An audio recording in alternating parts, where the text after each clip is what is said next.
Welcome back to Talk Money. We now take some of your mutual fund questions. Hemant Rustagi joins us to guide our viewers through. Manoj Kapoor is our first viewer who's calling in. Hi Manoj, good morning. Good morning. How are you doing? Fantastic. Okay, that's good to hear. You are also doing a fantastic job. Thank you very much, Manoj, for your kind words. Tell us, how can we help you today?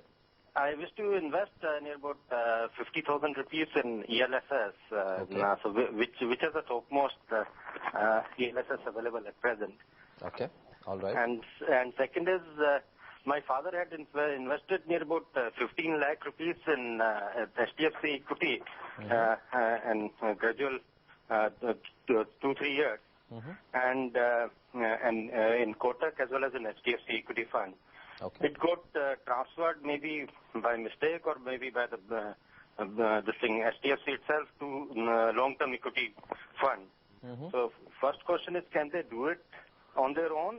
And second is, since he is a senior citizen, he doesn't want to keep it in that. So can he get out of it? Is there any way out? They did it in the last July. Okay. All right. Fair enough. We'll get both your questions answered. Hemant? Well, I think, Manoj, there are quite a few ELSS funds that have been doing well. Actually, there are funds like Canara Robeco Equity, Tax Saver. There is Fidelity Tax Advantage. There is also HDFC Tax Saver. But if you have to pick one, you can look at Canara Robeco Equity Tax Saver, which the fund again has been doing pretty well, consistently performing well. So you can invest your ELSS money into this fund. As far as your query for HDFC fund is concerned, let me tell you that the fund cannot transfer or switch any investment from one scheme to another scheme. I'm sure there must have been some proposal, or your father must have done some transactions. You need to really check that with the fund house and find out as to how it has happened.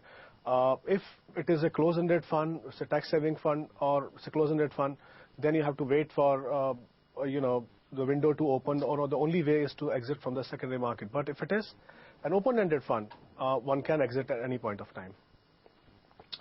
Okay, let's take an email now coming in from Maitreya Ajila, who's got SBI Magnum Mid-Cap Dividend Fund. He's got 10,000 rupees as a lump sum that he's put into it. Is it a good hold for 10 years? Now, I know, Hemant, we don't know the rest of his portfolio, but as a scheme specific, is it a good scheme? Well, if you look at the scheme specifically, the fund has not been doing very well. Although one has to go beyond the performance and consider there are certain other factors like the quality of the portfolio and also the segment in which the fund is investing, then only take a decision. Performance alone should not be the criteria. But if a particular fund underperforms its peer group for a prolonged period, then I think it's time to exit from that fund. The time horizon of 10 years is quite healthy for investing in equity and also investing in a mid-cap fund. But like I said, since the fund has not been doing very well, it makes sense to actually exit from this. There are other options. In the same mutual fund, there is a fund called Magnum Emerging Business Fund. Slightly aggressive than this because it has a slightly higher exposure to small cap stocks, but it has been doing very well. He can consider, switching investment into that. Outside the fund house, in the same segment, you have HDFC Mid-Cap Opportunity Fund, which again has a long-term established track record. One of these options can be looked at.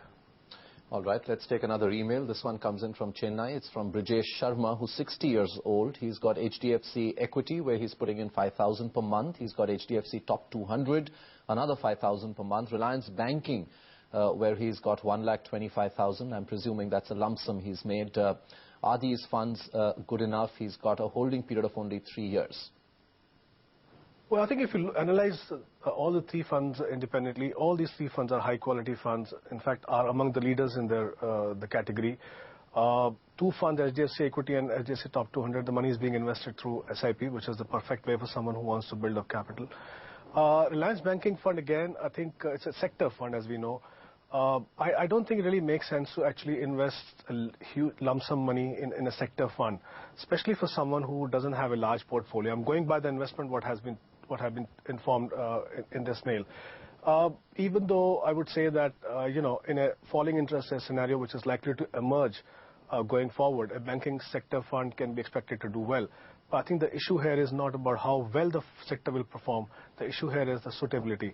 For someone who is having a small portfolio, investing a large lump sum in a sector fund is not a good thing. I think he should look at some diversified fund.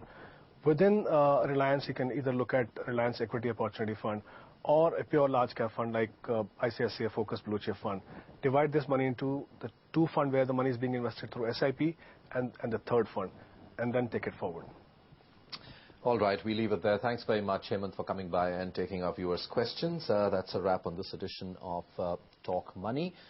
Well, leaving the market slightly weaker than when we came in. 31 points up, but still in the green. 17,800 holding up as far as the Sensex is concerned.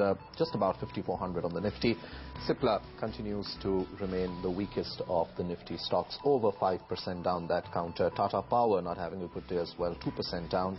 Bharti Airtel looks weak as well. We leave it there. We come back with lots more of the market action. Keep watching Bloomberg UTV.